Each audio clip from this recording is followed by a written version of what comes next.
Okay, so we are live with Awesome.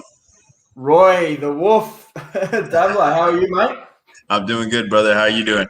Very well, very well. So, introduce yourself to everybody, mate. Let us all know who you are, position, where you're from, how long you've been in the industry for. Give us a in-depth look at who Roy is. Awesome. Well, like you said, Roy, the Wolf Davila. Funny story, man. I actually got the moniker back in 2012. Yeah, 2012. I was working actually for the dealership I'm working for now. Just as a desk guy, I was working with one of my mentors. His name's Leo, and Yep. Leo was a Leo. That was a sign, right? So Leo would sit there at the desk, and I was a hungry up and coming manager, man. I'd grab every car deal I could, took every turn I could. So Leo would read his horoscope and he'd be like, Leos are courageous, they're this, they're that. And one day, one of our senior sales guys that everybody respected, he's an older Hispanic guy, he said, you know what, Leo, if you're a lion, he goes, that kid right there is a wolf. And Leo goes, man, a lion will kill a wolf, right? It's bigger. It's the king of the jungle, right? And the sales guy says, man, you don't understand though. He goes, a lion. He goes, a lion will eat until he's full, and when he's full, he'll leave the remains for the lioness, the cubs, hyenas, everything else. He goes, a wolf will eat until there's nothing left. He'll devour whatever's in front of him. He goes, you're a lion. You'll eat till you're full. He goes, but that kid, there's no quenching that hunger. So it stuck and it rolled with it, and it's a moniker that I liked. And it came long before, I got some people that say like, "Oh, Wolf of Wall Street" or this or that. I consider it much more of the Pulp Fiction Wolf than Yeah. Wolf of Wall Street. But man, I've been in the business for almost 12 years now. I started off a very young man, 19, 20 years old. Yep. I've been, I steadily worked my way up from sales professional to floor manager, sales manager. Funny as fate would have it, man, I was actually on the desk long before I was ever in finance. I learned Yep. how to submit deals, and I learned that on the fly. And then once I got into the box, I was a high producer, but it's led me to where I'm at now. Previously to this job, I was working for Lithia. Yep. I was one of the top ranked sales managers in the nation when it comes to domestics, as far as PBR is concerned. Yep. And now I'm back with Mike Shaw. I'm the general sales manager for their Kia store. We are the fastest growing Kia store in our region. Year over year, we're over 265% growth. I took over Nice. in March. February, they did 98 units. March, we did just shy of 220, and we haven't looked back since. So, man, that's a little bit about who I am and what I do. Kicking goals, mate. So how old are you now? 33? I'm 31. I'll be 32 this year. Okay, so we started, I suppose myself and you, we probably started around the same time. I know I got in the industry when I was 19 or so, for about 13 years. So um, I know that looking at it, there's going to be people watching this that think that we haven't been in there that long, you know what I mean? And then there's going to be people there that have only been in it for a short period of time. That's a great thing about the industry. It brings so many different generations all together.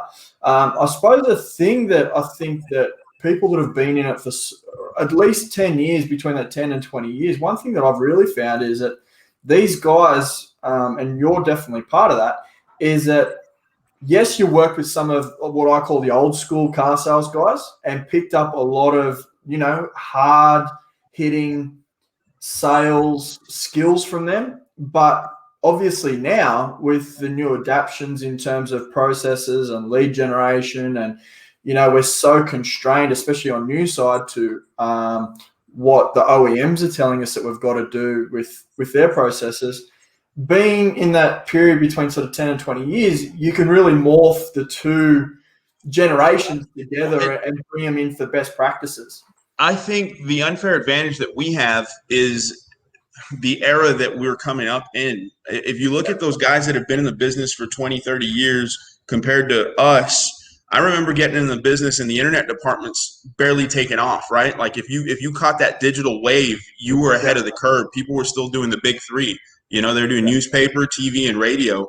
Yep. Um, we have so much at our fingertips right now with social media, with the internet, with YouTube. I mean, you name it. If you want to sharpen your tool set, all you have to do is go search for it, right? Yeah. As compared to in the past, I mean, there was training manuals, there were cassettes that you could watch, and every once in a while a trainer that would come in, but it was regurgitating the same thing over and over. Now, if you want to sharpen your skill set in something, you just go out there and communicate and talk to some people, right? For instance, I'm trying to up my game as far as SEO and SEM is concerned. I've known the basics of it, but I really want to stop relying on lead providers and outside sources. I want to sharpen my skill set. So I reach out to people, and it's all at my fingertips. Things that I've learned in your group, man. It's awesome to see what you've done with your programs. To think when we started in this business, it would have been considered wizardry, right? Like they would have been like. I think I put a post up yesterday, and this isn't a plug at all, but I legitimately wish that something like what I know we've developed, and there are other systems out there a little bit like ours, I can just seriously, I wish that was out there at the time. And it's really one of those things where it's the age-old analogy, work smarter, not harder, and make the time work for yourself, and really make it work. So I suppose that probably brings me on to the next question, is that over the period of time, is there any specific things in terms of the sales process that you've noticed has really changed over your period of time in the industry? Or is there a direction that you can see it really going in from being inside the dealerships? I think you have to have a process, whether it's 10 steps, 8 steps, 12 steps, you got to have a process, right? That's your roadmap. That's ultimately what gives your, when you looked at the old school structure, right? When I first got in the car business, there was those killers, right? And the discrepancy on the board was so much. 20 car guy, 25 car guy, 8 car guy, right? Yeah. And you had 2 or 3 20 car guys, and everybody else was that 8 to 12, would break out to 15 every once in a while. But when you looked at the difference between the two people, it was confidence, right? Ultimately it came down to confidence. Those 20 car guys had confidence. They had swagger. They had these uncoachables. It's just that belief in themselves that they could conquer whatever situation came their way. And the more that you look into that, it's your process. If you have a stone cold process and you drill on it and you become so efficient at it that I know my basics are strong, so I can go and confidently perform in front of whoever steps in front of me, right? That's really where it boils down to. And I think you drill on those things. Once you have that foundation, where the industry is turning to, and where I don't remember it being that much when I first got in it, it's the experience. It's not being the cheapest, right? Not offering the lowest APRs or what. It's out experiencing your competition. And right now, with the way that the inventory crisis was, I think it really helped some dealers sharpen that tool, right? Because everybody out there, the tides have turned. It's funny. I'm talking to a customer on Saturday who's trying to nickel and dime with me a little bit on a certified pre-owned unit.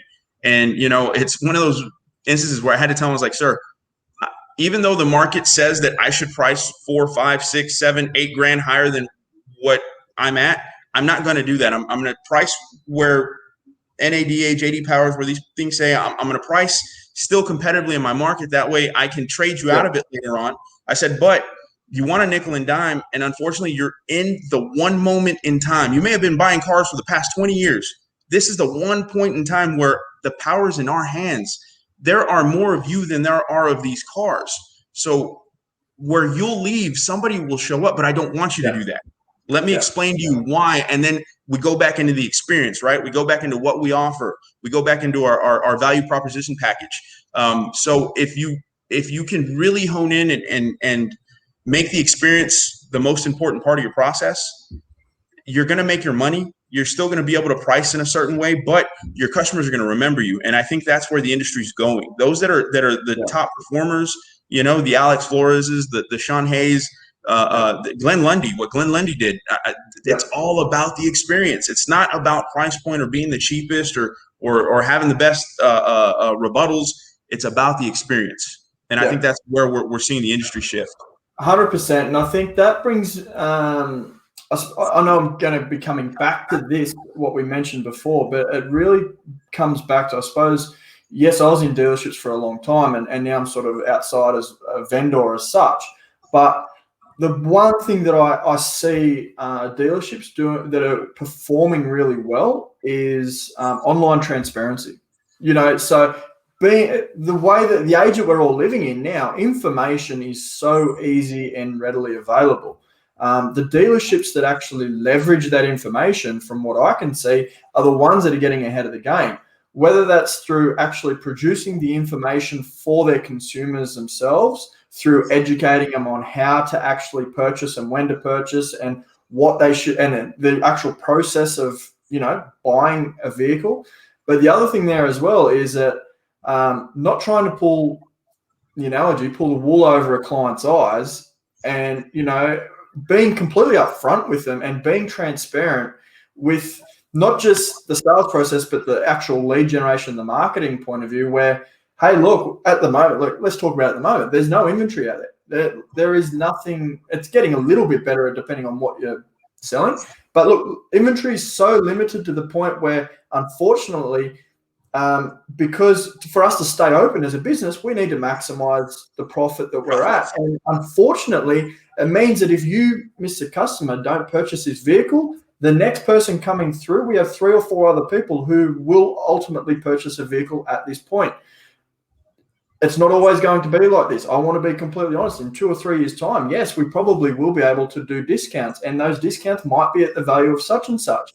However, that's when we're looking at your next trade. That's your next transaction. Let's look at the one now. Unfortunately, this is a period of time that we're in, as you mentioned, and this is to get into a vehicle. This is what's got to happen.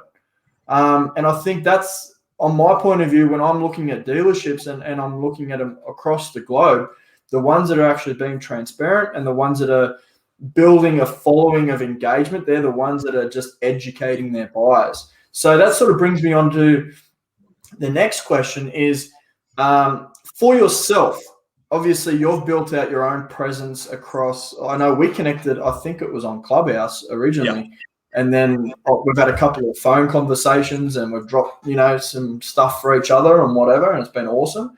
But in regards to your own lead generation for yourself and your team, how are you driving that, and what sort of importance are you putting on different platforms and different ways of actually getting the lead generation?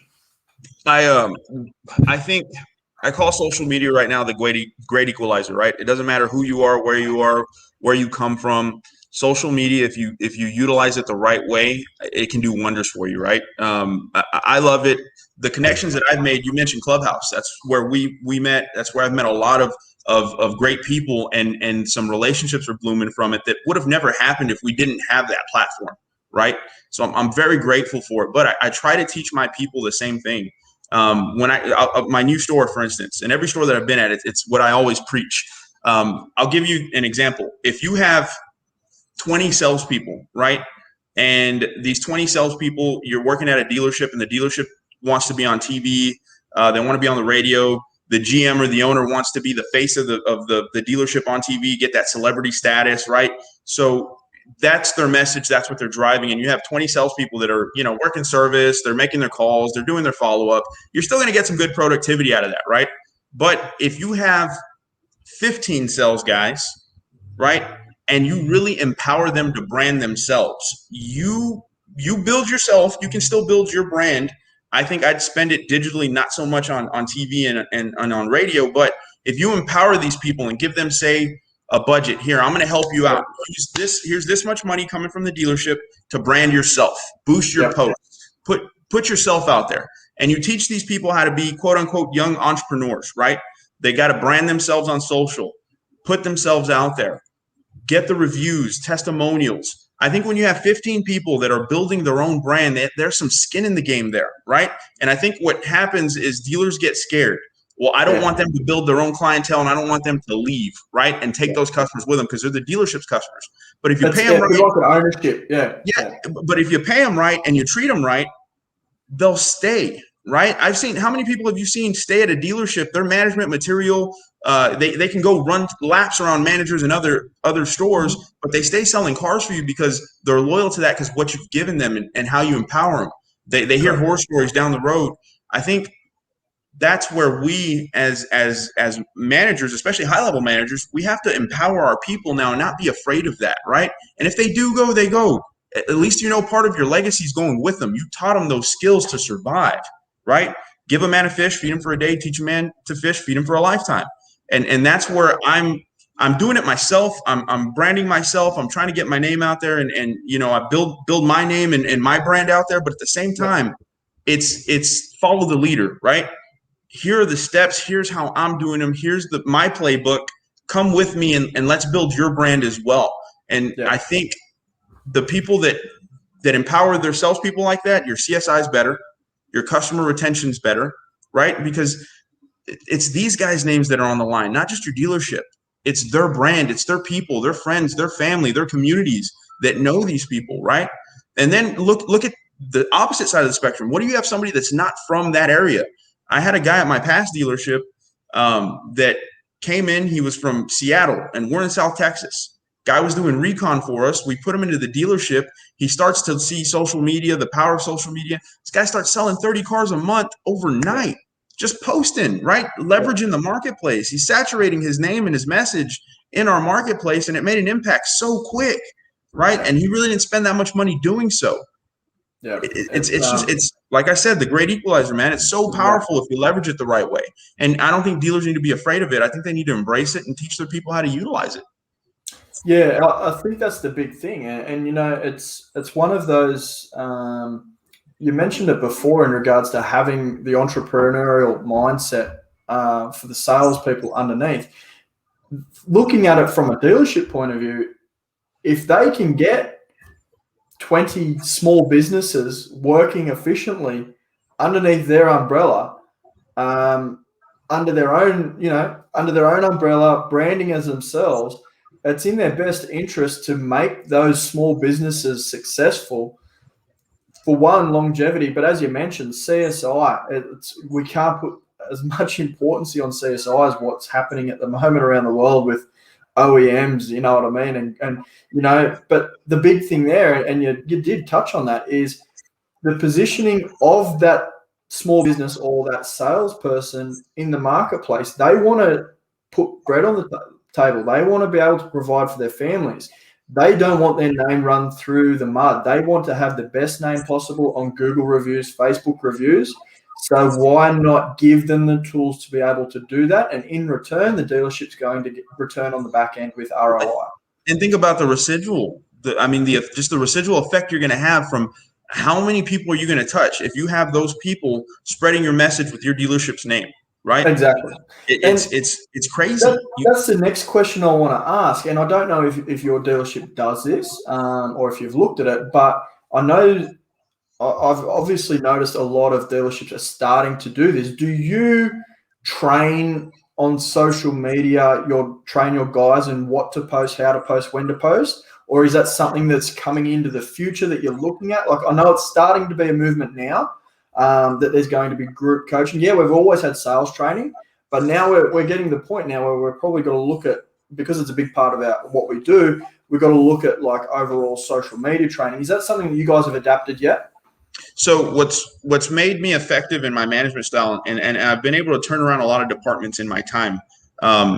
So one of the things that and it's what I try to teach my managers, right? So I want to get habits in place first. So the first thing I'm going to do, like for instance, if you go into a dealership and they're not very active on the phones, I just want to get them in the habit of picking up that phone first. Yeah. Once they've done that, then I'm going to start training on word tracks and getting a little more in depth. If I give them all these tools and they're not doing the practice, it's a waste, right? So I want to get them in the habit first. It takes so long to build 21 days to build a habit, right? So what I've gotten my guys in the habit of is posting 3 times a day, right? Yep. And one of them's got to be marketplace. The other 2 can be whatever, right? It can be congratulations. It can be a car, whatever you want it to be. We're building that habit of the posting 3 times a day. So now that it's part of our repertoire and it's part of our day, like it's just what we do. Now we're going to start posting or training on what times are more effective, what cars are working better,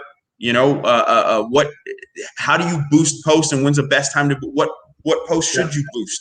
We'll start to sharpen our skills a little bit, but I did want to get the foundation in place first. I'm a That's big right. believer in build the foundation and then start to develop a little bit more. Don't just throw everything you have.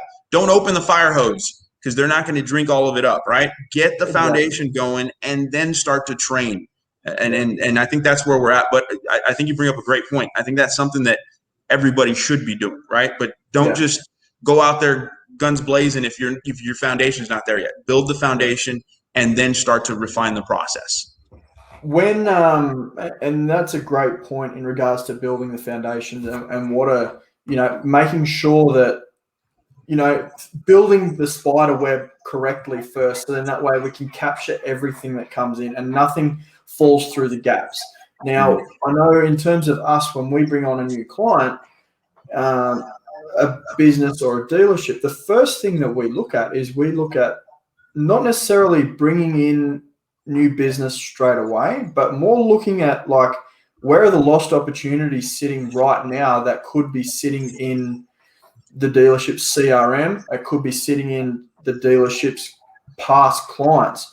One thing there that I know that and anybody watching this can grab this straight away and implement straight away, is that taking a past client list or a past customer list of between, say, we did one the other day, and it was for the new release of a Kia Sorento, a dealership here in Australia. They wanted to get orders for the new Sorento coming through. So what we did is we got a list of everybody who's purchased or serviced a Kia Sorento at that dealership that's older than 3 years. We got all their details. What we did is we did up a custom audience in social media. We did a lookalike audience on social media, but then we hit out an outreach campaign as well, direct outreach by email, SMS, and messenger. Look, there was an offer on there as well of a fuel voucher and a free first service and things like that coming through for a free valuation of the vehicle for a free trade. But the big thing that I see is lost opportunities that are already sitting there that the dealership isn't going on. Now, do you have a internet department at your dealership as such, or is it all handled through the sales team? I have an internet department, cradle to the grave internet department. Yeah, awesome. So in regards to the sales process from the internet department, it does vary from store to store. How does that look when an inquiry comes through to then ultimately hitting the coming in and having the appointment? How does that process look for you guys? So we have an internet director whose job is to help funnel everything and make sure leads are getting answered in an appropriate time. But it's a true cradle to the grave. So say John Doe, right? Say John gets the internet lead, right? He's going to answer it and he's going to work that thing from inception through delivery. I mean, and that's his baby right there. Now I put the accountability factor on my director to make sure that he's answering it in a timely manner, to make sure he's getting the right information to him, and to make sure he's not sacrificing other leads just for that lead. Yeah. Right. I think one of the most important things is being able to utilize your CRM and knowing how to use it. Right. So say, for instance, the downfall when you have a cradle to the grave internet department is there is going to be a block of time when that person is dealing with that customer one-on-one. So they're not available to answer more leads. You'd be surprised how many dealerships and how many managers don't know how to shut off the lead valve, right? If that guy's occupied, turn his leads off. That way you don't have stuff waiting on the clock unless you're going to answer them for him and help get the ball going. Know how to utilize that CRM and know how to let your guys work more efficiently, right? Yeah. I think one of the things that you're starting to see, and I don't want to call it generational, but we talked about, those guys that have been in the business 20, 30 years and the guys like ourselves. Yeah. I think you're starting to see more people come on that are more hands-on. It's not so much, you hear the saying, right? Call me the janitor, just make sure my paycheck's okay. And I'm gonna go to work for you, right? I'm the general sales manager. I'm not above answering a lead. I'm not above going on a test drive. I'm not above closing a car deal, penciling. I'm not above any of it. And I believe that leading by example is what makes me the leader that I am, right? So empower your people and then hold them accountable to it, right? Whatever it is, internet directors, sales managers, finance managers, whatever it is, nobody's above any role in the dealership. So be hands-on, help your guy. Yeah. And you get the buy-in that way, Yeah, no, 100%. It's And we speak about the multi-generations that we've got, and I think it has a lot to do with that. We sort of really start to think about how a CRM, and we've touched on the CRM for a little bit, but how a CRM or a past customer list can help us. And it's because we've sold somebody maybe 3 or 4 vehicles now that we're starting to see the importance of it. Where the people who I started out and you probably started out with, you could have went to their desk and they would have the black book, and like I know I had them. You know what I mean? Like I had my black book there, and it was literally every year I had a new black book, and it was at the start of I had a month by month, and every single month I'd transfer over everybody who had purchased a vehicle 3 and 5 years in that same month, and I'd make sure that they were followed up that month there. So the new people that I'm seeing coming through, I don't know if it's because I'm looking at them from a little bit more of an experience level, but I'm seeing them that they're playing a little bit of a short game. They're wanting the result straight away.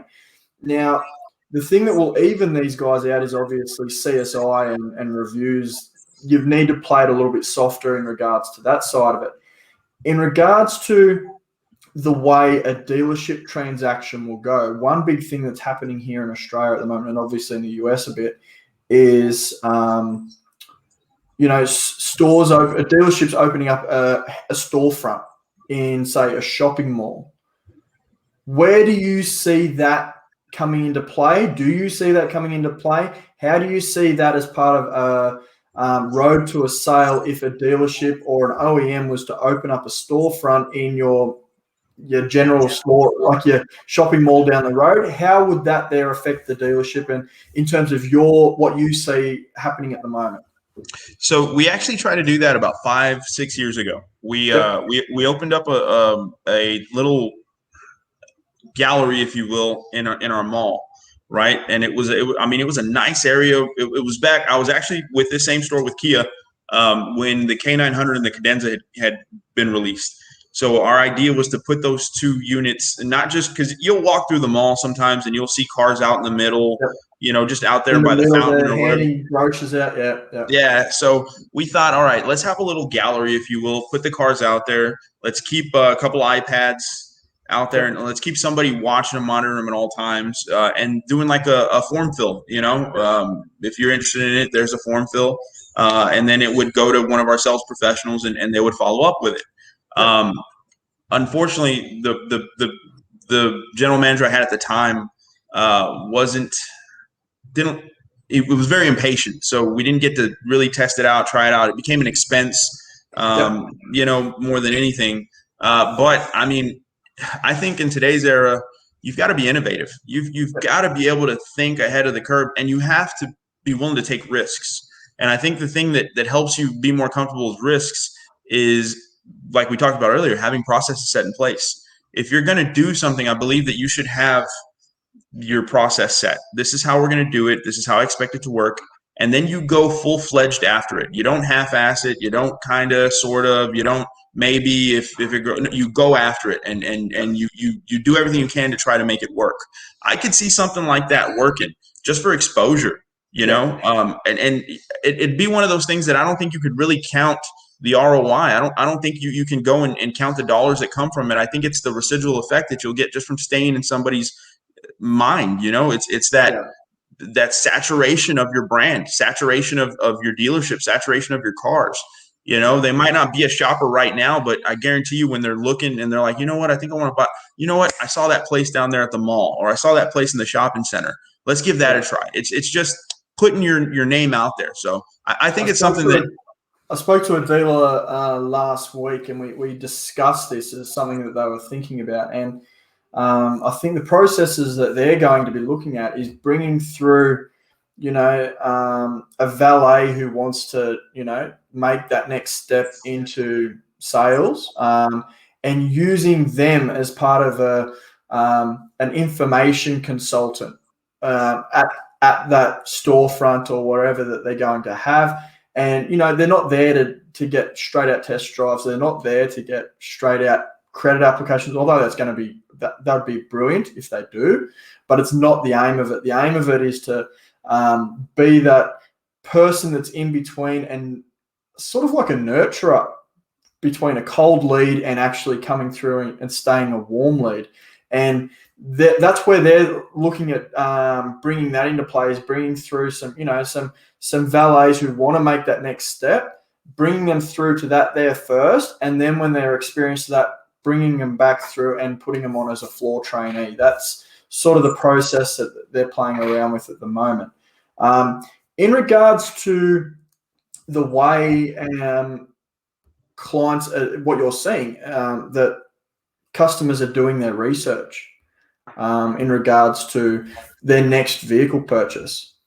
How has that changed over, say, the last 10 years? I know it's changed massively here in Australia, but for you, what have you seen the big differences in regards to how long people are in the market for when they're doing their research, and then actually their processes and what they're doing? Are you seeing them coming back for 2, 3, 4 test drives? Are you seeing them walk down the road and pop into every dealership and drive everything? Or is it a shorter cycle from what you're seeing? What's your input on that? It's a shorter cycle. And I think it's something that me and the way I train my guys and the mindset that I have, it gives me more confidence. I think the last data that they had, your average shopper's visiting 1.2 dealerships before they buy, right? So I tell my guys, if they show up, we're that one, right? And especially, don't be intimidated if you hear this is my first stop. That means I made the cut, right? That means only I can mess this up. Frank Lopes had something the other day that really stuck out to me. It said, you're either the way your customer is going to figure out what they're looking for, or you're in the way of your customer figuring out what they're looking for, right? And I think we really need to embrace that and not be intimidated when we hear that. We need to be happy, right? Like, hey, I teach my guys to tell them, great, so that means we made the cut, right? You something brought you to my dealership. And I bet you it was the vehicle, the price point we have on it. And now all I have to do is make sure I treat you right, and we're good to go, right? You got to have that confidence and that mindset. Now, it's funny that customer I was talking about on Saturday, that's the same customer who, we had this discussion and the price point aspect of it, right? He tried to play like we needed to wheel and deal, negotiate this and that. And we're transparent, man. I show book values, JD Powers, you name it, competitive sets. I try to leverage and utilize everything that your customer is going to use to my advantage. You're not going to be able to, I'm not intimidated by KBB. I will show you KBB before you tell me KBB, right? We're going to validate our price points entirely. And you can be upfront with a customer. And I don't want to say stand them up, because you don't want to be arrogant or you don't want to be anything like that, but you want to be confident. Transparent. And hey, Mr. Customer, hey, something brought you this way. You said you've been shopping these cars. You said you've been shopping pre-owned Fortes, right? You told me I'm your first stop. Man, the averages show that you show up to 1.2 dealerships, right? And that 0.2 is only if I mess it up somehow here. So here's how we got to our pricing. Here's why it is the way it is. Here's the warranty that it comes with. Did my guy give you world-class service? Yes, he did. Then great. These are where the numbers lay out. Sign right here. What's the holdup, right? Instead of being intimidated and trying to drop your price and do this or do that, leverage it. Out experience everybody else out there. Make sure you roll that red carpet out. It's one of those deals that we tell our guys, we're going to make you write a check that you're going to be scared to cash, but you got to have the confidence. You got to give the experience. You've got to be able to rise to the occasion and really wow them. That way they're not going anywhere else. Because I said, 1.2 dealerships, if they leave, that's our fault. We did a study here about 6 months ago with roughly, I think there was 10 dealerships. 3 here in Australia, 1 in New Zealand, and the rest were in the US. And it was based on those numbers in regards to how long people are in the marketplace for and where they're actually looking. One thing that we found is that, they're going into a dealership 1.2 times to actually make their purchase. But what we're seeing is that once they've made a decision on 1 or 2 vehicles, they're then going to that dealership on a touch point level 5 times before actually going in. Oh, wow. Whether that's on a website or through a social media channel, they're actually doing all of the research on who they're doing business with 5 times before actually coming in to give you that 1.2 chance to earn the business. Which is where, from our point of view, is that branding and the type of advertisements and the type and the way you look in the marketplace for me is so important in terms of not coming from the typical salesy background in terms of the way that the dealership is marketed, but more of a value based and giving that information so then that attracts people in to give the sales team that chance of closing for that 1.2% of the time. Well, and you've got to be able to leverage that kind of, the branding, right? It's what are you presenting to your customers and to your marketplace? One of the benefits that I have now, I work for an independent, and I think independents need to leverage that, right? Because the auto nations, the Lithias, these massive corporate, they're getting bigger and bigger, right? They're acquiring. You hear it all the time. Lithia just acquired 6 or 7 Kia stores 2 or 3 hours away from me, right? So when you have an independent in a community, you've got to be able to put that message out there, and don't make it just about being the cheapest car out there. Put your story behind it. Yeah. Why buy from us? What separates us, right? I think me and you have talked about this in length. I think the people love to see behind the scenes. They want to know what's going on. If you can humanize your store and show them a little bit behind, and I'm not saying like turn the screen around and show them how you work a car deal, but member spotlights, here's our internet director, a little bit about him, pictures of them with their families, just that, like I said, humanizing them. They're not that big bad dealer. They're your neighbor, right? Exactly right. And that's the big thing is that, we've got to make sure that from a dealership point of view that we're keeping people within our PMA. We're keeping people not buying outside of our area, that we're looking after our local area first.